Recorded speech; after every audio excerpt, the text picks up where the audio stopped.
Hello, my name is Ethan and I'm here with Adam Foley. Before we start, I would just like to thank you, Adam, for coming along this evening and giving up your time to take part in my local Sporting Hero interview as part of the Respect Project's peer leadership programme. I would like to start off by asking you some questions on your childhood, if that's okay.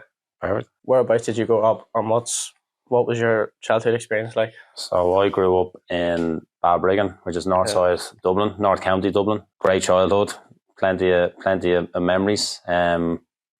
Typical lad out on the street playing football with the lads, messing every day, just being a kid. No phones, nothing.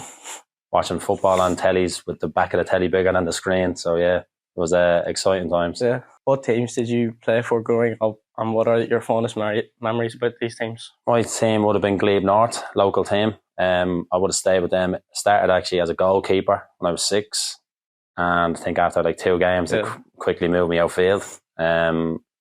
And I stayed with them until I was about 15, and then I went back to senior football. Then I joined senior football at age 16. I was with them until I was 20 odd. Yeah. Until eventually I moved into professional football. It must have just been because of height, was it? What's the height? Yeah. Who was your sporting hero growing up, and why?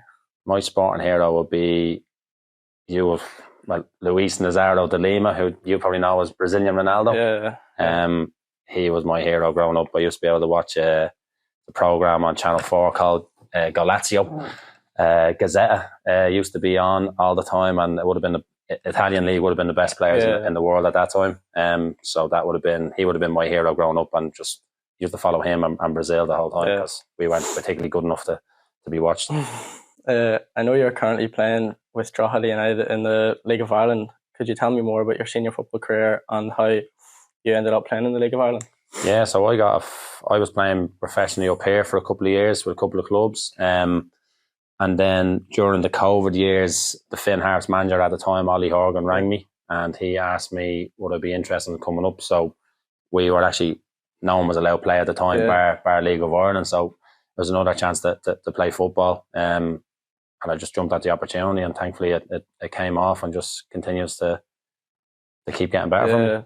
What was the transition like from playing in the Irish Premiership to playing in the League of Ireland?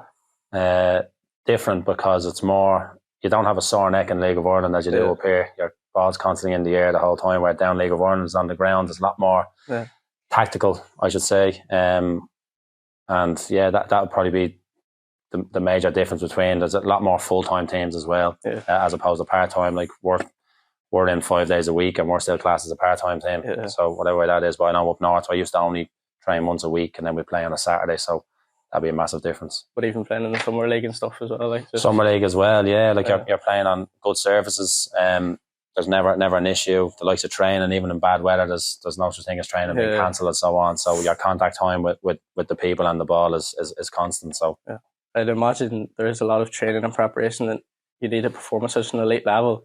How do you cope with this on top of your working life? More efficient with my time. So I get up at 6 o'clock every morning, in the gym for 6:30, get my stuff done before 7:30, start my day of work. And then I finish about 4:30, 4:45, straight to training for 5:15, and I'll be there till about 8 o'clock, 8:30. That's nearly every day, bar Tuesdays. So you're hardly in the house now? No, never. So that's why I've given out there quite a lot. Have you got any superstitions on match day? If so, what are they? Once I used to have, well, every match day my man would ring me to wish me best of luck. That's my superstition. It's the only one I'll have, the only one I ever need. So that's but it's not something that I have a lot of people who have superstitions. So if something doesn't happen for them in the game, they'll blame that. So I won't be screaming and shouting at my mum if she didn't ring me to wish me best of luck. It's not a bad superstition. No, it's not. Even though you have such a huge amount of experience, do you still feel nervous before games? Yeah, but it's good to feel nervous. Yeah. It's good, like you're putting, like you're on show the whole time. You need to perform at a level.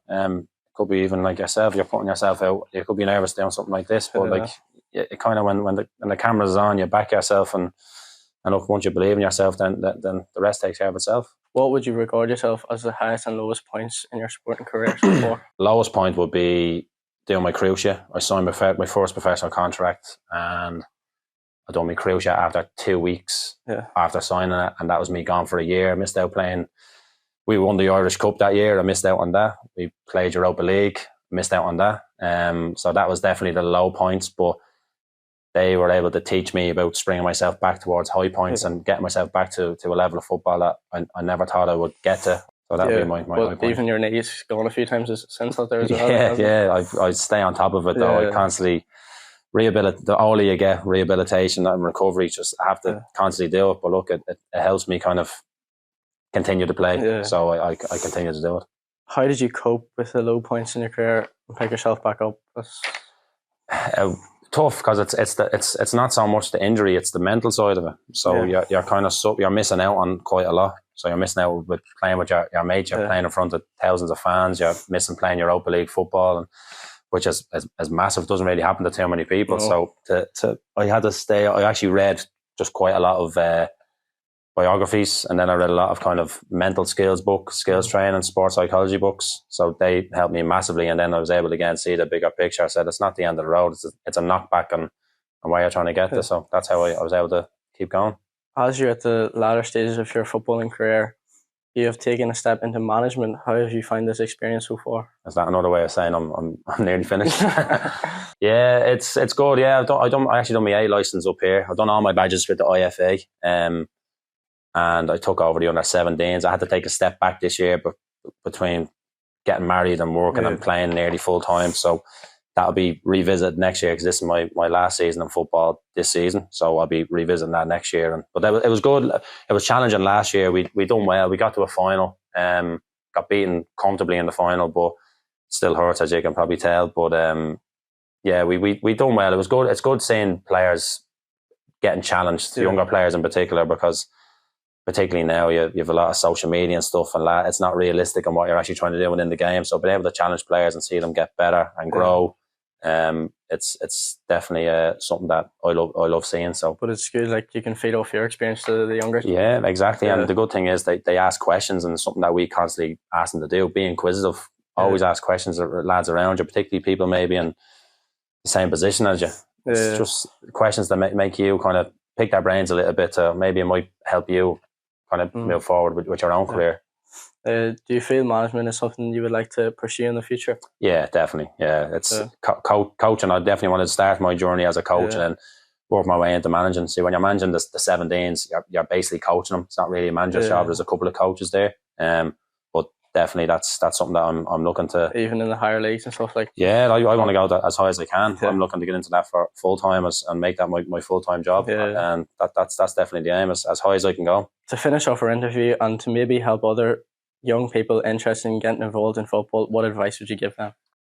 I always, sport in general for young people to get involved in is great because it's inclusive of everyone, different backgrounds. You meet so many people there. I'm lucky that I'm best friends with some of my mates. I'm 6 years of age. I've been groundsman at one of my mates' weddings. He's groundsman at mine now in a few weeks. So it's good, but there's always that one thing that brings you back to the sport, and football is the passion for it. You have to love it. Because there's no point going into something you don't love. But that's one thing that drives me towards it, and I'd like to think that it would drive kids towards it as well, is the passion for playing sport. Yeah. Thank you, Adam, for allowing me this opportunity to get an insight into your life and career in sport. I wish you all the best in the future. Thank you. Yeah, Dylan. Thank you, Adam.